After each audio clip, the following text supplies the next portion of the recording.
Friends, it's me വീണ. അപ്പോൾ ഇന്നത്തെ എൻ്റെ ഡെയിലി വ്ളോഗിലേക്ക് ഇവർക്ക് സ്വാഗതം. അപ്പോൾ ഇന്നത്തെ വ്ളോഗ് വേറെ ഒന്നുമല്ല കേട്ടോ, നമുക്കൊരു പഴങ്കഞ്ഞി കുടിച്ചാലോ. അപ്പോൾ എല്ലാവരും വായോ, നമുക്ക് പഴങ്കഞ്ഞി കുടിക്കാൻ പോകാം. പഴങ്കഞ്ഞി കുടിക്കാൻ നമ്മൾ വേറെ എവിടെയും പോകുന്നില്ല കേട്ടോ, നമ്മൾ വീട്ടിൽ തന്നെയാണ് സെറ്റ് ചെയ്യുന്നത്. അപ്പോൾ ഞാൻ എൻ്റെ പഴങ്കഞ്ഞിക്കകത്ത് ഉപ്പും മുളകും പിന്നെ ഉള്ളിയും കൂടി ഇട്ട് സെറ്റാക്കി വെച്ചിട്ടുണ്ട്.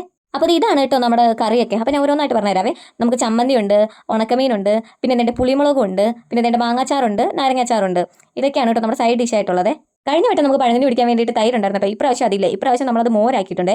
നമുക്കിത് മോരാണ് കേട്ടോ. പിന്നെ അതിൻ്റെ കൂടെ തന്നെ നമ്മൾ നല്ല മാങ്ങ ഇട്ട് വെച്ച മാങ്ങാക്കറി ഉണ്ട്. അപ്പോൾ നമുക്കിതെല്ലാം കൂടി ഇട്ട് സെറ്റ് ആക്കാവേ. നമ്മളപ്പോൾ ആദ്യം അരിഞ്ഞ് വെച്ച ഉള്ളി മുളകും ഉപ്പും കൂടി ഇട്ട് അത് മൊത്തം ഒന്ന് ചോറിൻ്റെ കൂടെ ഒന്ന് മിക്സ് ചെയ്ത് വെക്കാവേ.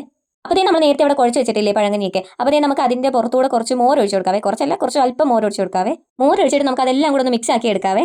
പിന്നെ അതിലേക്ക് നമ്മൾ റെഡിയാക്കി വെച്ചേക്കുന്ന മാങ്ങക്കറി സൈഡിൽ ഒഴിച്ച് കൊടുക്കാം കേട്ടോ. അപ്പോൾ ഞാൻ അതിൻ്റെ മാങ്ങാടി ആദ്യം എടുത്ത് മാറ്റി വെച്ചിട്ടുണ്ട്. പിന്നെ ചാറ് നമ്മൾ അതിൻ്റെ പുറത്തോട്ട് ഒഴിച്ച് കൊടുത്തിട്ടുണ്ട്.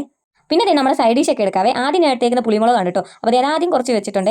പിന്നെ അതിൻ്റെ കൂടെ തന്നെ നാരങ്ങാച്ചാറും കുറച്ച് ഇട്ട് കൊടുത്ത്, പിന്നെ കുറച്ച് മാങ്ങാച്ചാർ ഇട്ട് കൊടുത്തിട്ടുണ്ട്. പിന്നെ അതിൻ്റെ ചമ്മന്തി കുറച്ചുകൂടി ഇട്ട് കൊടുത്തിട്ടുണ്ട് കേട്ടോ. അപ്പോൾ ഇതെല്ലാം കൂടിയിട്ട് നല്ല രീതിക്ക് നമുക്കൊന്ന് കുഴച്ചെടുക്കാവേ. പിന്നെ നമുക്ക് അടുത്തതായിട്ട് വേണ്ടത് ഉണക്കമീനാണ് കേട്ടോ. അപ്പോൾ ഞാൻ ഉണക്കമീൻ എടുത്ത് ഇടതേ പിടിച്ചിട്ടുണ്ട്. അങ്ങനെ അതൊക്കെ ഇട്ട് കുഴച്ചൊരു പിടി, ഒരു പിടിയോടെ എനിക്ക് വയ്യ കേട്ടോ. നല്ല ടേസ്റ്റ് ഉണ്ടായിരുന്നു. മാങ്ങാച്ചാറും മോരും എല്ലാം കൂടെ ആയപ്പോഴത്തേക്കും പിന്നെ എരിവുണ്ടായിരുന്നു. പിന്നെ അതൊക്കെ കുഴച്ച് വയലോട്ട് വെച്ചിട്ട് ആ ഉണക്കമീനും കൂടെ എടുത്തൊരു കടി ഇരിക്കുമ്പോൾ സ്വർഗ്ഗം, പറഞ്ഞറിയിക്കാൻ പറ്റില്ല കേട്ടോ. അത്രയ്ക്ക് നല്ല ടേസ്റ്റ് ഉണ്ടായിരുന്നു. എനിക്ക് മുടിയൊക്കെ ഫ്രണ്ടിലോട്ട് കിടക്കുമായിരുന്നല്ലോ. ഞാൻ മുടിയൊക്കെ ഒന്ന് ഒതുക്കി സെറ്റാക്കി വെച്ചിട്ടുണ്ട് കേട്ടോ. കഴിക്കുമ്പോൾ നമ്മൾ നല്ല വേറും വൃത്തിക്ക് മനസ്സമാധാനത്തോടെ ഇരുന്ന് കഴിക്കണം. അപ്പോൾ ഞാൻ പിന്നെയും കഴിക്കണം കേട്ടോ. നല്ല ടേസ്റ്റ് ഉണ്ടായിരുന്നു.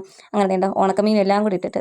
പിന്നെ നമ്മൾ സൈഡിലേക്ക് മാങ്ങാണ്ടി മാറ്റി വെച്ചിട്ടുണ്ടായിരുന്നല്ലോ. അത് നല്ല നമ്മൾ ശർക്കരയൊക്കെ ഇട്ട് നല്ല മുളകൊക്കെ ഇട്ടുള്ള കറിയാണ് കേട്ടോ. അപ്പോൾ ആ മാങ്ങാണ്ടിയും കൂടി എടുത്തിട്ട് ഒഴിക്കുമ്പോൾ എനിക്ക് പറഞ്ഞിരിക്കാൻ പറ്റില്ല, നല്ല ടേസ്റ്റ് ഉണ്ടായിരുന്നു കേട്ടോ. ഞാൻ ഒരു യൂട്യൂബ് നോക്കിയിട്ട് വെച്ച കറിയാണ് കേട്ടോ. പക്ഷേ ഞാൻ വെച്ചോണ്ട് പറയില്ല, നല്ല രീതിക്ക് ടേസ്റ്റ് ഉണ്ടായിരുന്നു കേട്ടോ. നല്ല മധുരവും പുളിയൊക്കെ ആയിട്ടുള്ളതാണ്. പിന്നെ ഒന്നും നോക്കില്ല കേട്ടോ, നമ്മളത് വാരി അടിക്കുമായിരുന്നു. കാരണം നല്ല ചൂടല്ലേ പുറത്ത്. അതിൻ്റെ കൂടി പഴങ്ങനെയും കുടിക്കുമ്പോൾ കിട്ടുന്ന ഫീല് അങ്ങനെ നമ്മൾ അതിൽ ചോറൊക്കെ കഴിച്ച് ഫിനിഷ് ചെയ്തിട്ടുണ്ട്. പിന്നെ അതിൽ ബാക്കി വരുന്ന വെള്ളം ഉണ്ടല്ലോ, ആ വെള്ളത്തിൻ്റെ കൂടെ കുറച്ച് നാരങ്ങാച്ചാറും കൂടി ഇട്ട് കലക്കിയിട്ടുണ്ട്. പിന്നെ ഒന്നും നോക്കില്ല കേട്ടോ, ആന വലിച്ചൊരു കുടിയായിരുന്നു. കുടിച്ച് കഴിഞ്ഞപ്പോഴേ ബാക്കി മനസ്സിലായത് നല്ല എരിവുണ്ടായിരുന്നു കേട്ടോ. നല്ല രീതിക്ക് എരിവുണ്ടായിരുന്നു, നല്ല ടേസ്റ്റ് ഉണ്ടായിരുന്നു. അതേ കണക്ക് എരിവുണ്ടായിരുന്നു. എൻ്റെ കണ്ണൊക്കെ നിറഞ്ഞു വരുമായിരുന്നു കേട്ടോ. അപ്പോൾ ഇന്നത്തെ പഴങ്ങഞ്ഞൂടി കുശാലായിട്ടുണ്ട് കേട്ടോ. ഇത് കണ്ട് ആരും കൊത്തിവിടല്ലേ, എൻ്റെ വയറിന് പണിയൊന്നും തരില്ല കേട്ടോ. അപ്പോൾ നമ്മുടെ പഴങ്ങഞ്ഞൂടി വീഡിയോ എല്ലാവർക്കും ഇഷ്ടപ്പെട്ടെന്ന് കരുതുന്നേ. അപ്പോൾ നമ്മുടെ ചാനൽ കാണാൻ എല്ലാവരും സബ്സ്ക്രൈബ് ചെയ്ത് സപ്പോർട്ട് ചെയ്യണേ. അപ്പോൾ നാളെ അടുത്തൊരു വീഡിയോ ആയിട്ട് വരാം. Tata bye bye, see you ഉമ്മ.